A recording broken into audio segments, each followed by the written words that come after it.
Bonjour à tous. Dans votre jardin, sur la façade de votre immeuble, vous avez déjà dû remarquer que certaines plantes sont vite envahissantes. Alors comment des plantes immobiles peuvent-elles coloniser aussi facilement leur milieu? C'est ce que nous allons voir dans cette nouvelle vidéo. Reprenons les choses dans l'ordre. Les plantes à fleurs peuvent se reproduire de deux façons. De façon asexuée, ou végétative, ou sexuée. La reproduction asexuée permet la fabrication d'une nouvelle plante sans passer par la méiose, uniquement par des mitoses. Les exemples abondent, stolon du fraisier, tubercule des pommes de terre, rhizome des pissenlits, etc.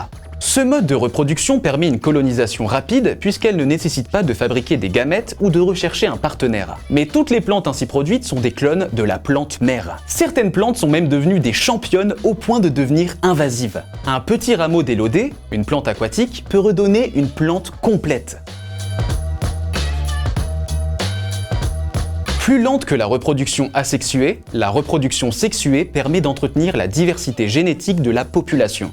La production des gamètes se passe au niveau des fleurs. Les étamines produisent des grains de pollen qui contiennent les gamètes mâles, et les ovules produits dans les pistils contiennent des gamètes femelles.